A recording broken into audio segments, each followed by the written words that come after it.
What's up, my NBA squad? It's your girl Tiara on the Madam Boss Lady channel. Make sure you subscribe, like, share this video with your friends and family, and don't forget to hit the notification bell. So today I want to talk about coronavirus. I got coronavirus in November of 2020, and I actually didn't know that I had it at first. And it felt like about 3 days in, I had lost my sense of taste and smell, and that's how I knew that I had it. So, of course, I quarantined after I found out, and yeah, it was kind of rough after that. Now, if you had corona, make sure you comment below and tell me what your symptoms were, and let me know how you got through it or whatnot. You know what it felt like. Share with all of us what you did to get through corona. Now, for me, I was a lot tired. I noticed that I was very tired. I found myself sleeping the better part of the day. Out of 24 hours, I would say easily 12, 13 hours. And then it's like as soon as I got up and decided to move around, I couldn't stay up 45 minutes to an hour and I was back in the bed. It knocked me out. I also had a terrible cough. It was rattly. Oh my God, it was a terrible cough.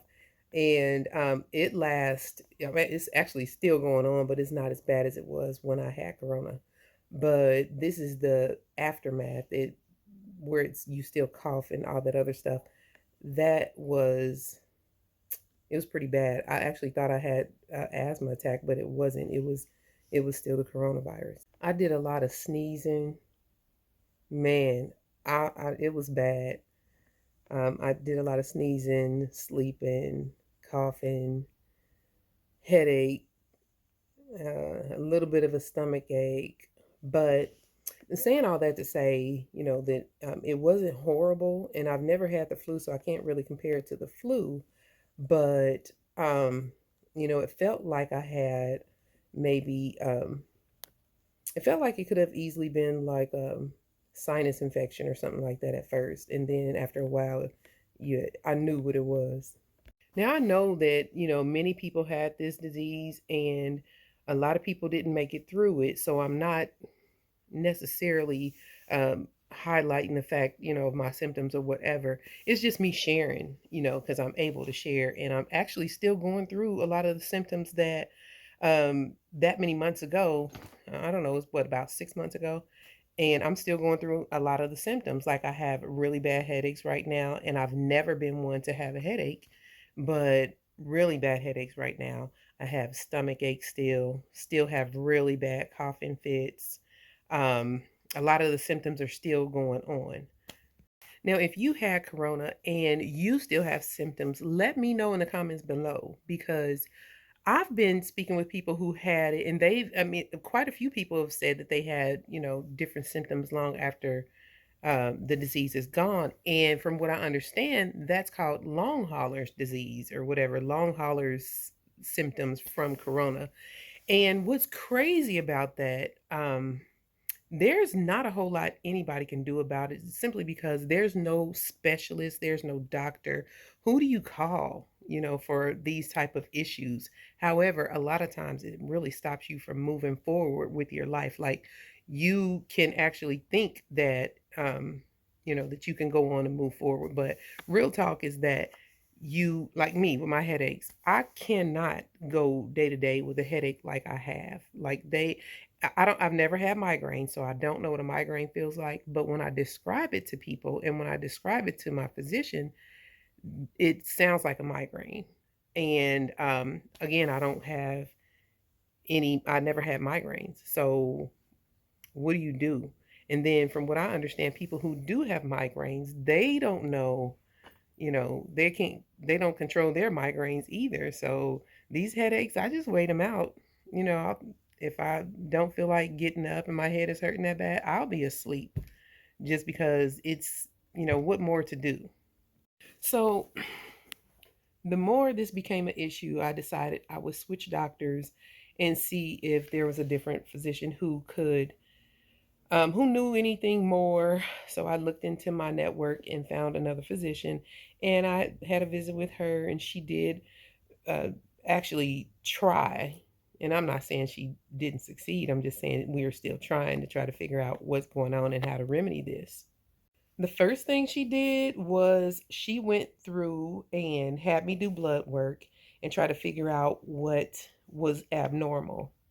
And so far, she found that I had a vitamin D deficiency, and that's happened before. So she put me on vitamin D medication, and from there, all of my other signs, my other tests came back pretty normal. So she decided, let's just take this vitamin D medication, see if your numbers for the vitamin D goes up, and see if your headaches stop. So that's what she thinks it is. So for me, I was like, no, I've had a vitamin D deficiency before, and I never had headaches like this. So naturally, I assumed that it's still coronavirus. So she encouraged me to take over the counter medication, which I don't do. I've never done it. I don't do it. I don't believe in it. I don't have a Tylenol deficiency. I don't have an aspirin deficiency. I'm not ibuprofen deficient. So I don't think I should take that. I feel like when your head is hurting or your stomach hurts or your arm hurts or whatever, ails you, there's a reason why your body is reacting like that. And for her to tell me to cover it up with taking over the counter medication, I felt like, are you the right doctor? Because I'm not about to mask what's going on with me in order to, get out of your hair. Either you're going to do the work to try to help me figure out what's going on, or maybe I just need to move on to the next one. Now, I don't want to accuse her of trying to just blow me off or whatever. She says it's going to take time, like 2 or 3 months, in order for these levels to come up. I can't be in pain for 2 or 3 months. Like, I'm not trying to do that. So, did you order any scans? Can we do, I don't know. I'm not normally sick, but I'm like, are we waiting months now? Like, I already waited some months. I want answers. I feel like this is the point where you call on all the other physicians or some of your other patients, see if they're going through this and what help them. That's what I would think. Well, girl, I'm not about to do that because to me, I feel like going and taking Tylenol for a headache, and I don't think, just judging by people who have migraines, I don't think Tylenol is going to work.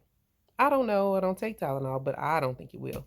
So, what I decided to do, girl, I decided, let me go ahead and get me a neurologist, somebody who can try to tap into what's really going on with me because at this point, I think she's uninterested. Yeah, I'm not accusing her. I'm thinking she's doing what's in her power and she thinks time is going to be the remedy. And she might be right. But right now, mm, I don't have a lot of time. I need to know what this is. It's holding me back. So I made an appointment with a new neurologist that I've never used before. I never used a neurologist before, I don't think. But I made an appointment with a doctor in my network that I'm going to assume might know a little more about this or, what might be ailing me. And I'm going to handle my situation that way because I have other symptoms. Like I have really sharp pains like in my abdomen. What? I've never had that before. And I know stuff can come up and it don't have to be the blame of coronavirus. All right, but really? And you just dismissed that whole situation. You didn't even address the fact that, I'm having sharp pains. Like, I think that's something to look at. You didn't even ask for no type of scan, no x-rays, no, you know, I don't know, girl. I don't know if an x-ray is even in order, but real talk, you didn't order nothing. You just, did your little first visit and it was just like, oh yeah, that's the best we can do. I did lab work and that's it. And I really didn't appreciate that. But if that's the best you can do, you might not be for me. But I'm really curious, how did you handle your coronavirus issues? Make sure that you leave comments letting me know how you handled your issues or how should I handle my issue? Because I'm not a sickly person and I'm really at my wit's end trying to figure out what's wrong with me. I don't, this is just not what I do. So I'm trying to find out what I should be doing if I'm not doing what I should be doing. So if you have some comments that you can make and let me know how you feel or what you've done to help with your symptoms or with your issues, or even, if you had, other people in your family who might have issues that you heard about. I'm willing to hear all that because right now I'm blowing through doctors like, whoa, I can't, this ain't for me. I'm not about to sit up here in pain day after day after day. And if you experience coronavirus, if you ever had the disease, or if you know anybody who has had it and it is experiencing anything like what I'm experiencing, or let me know if you have a different experience, because right now I feel like the doctors are not really making an effort to solve the issue. I think it's way too new and we have a whole lot of other issues. Like, it's important, I got it, but I think they're more focused on people who have like serious issues on respirators and stuff like that. However, I think the majority of people are going through this so-called long haulers disease or long haulers ailment, whatever they're calling it, long hauler.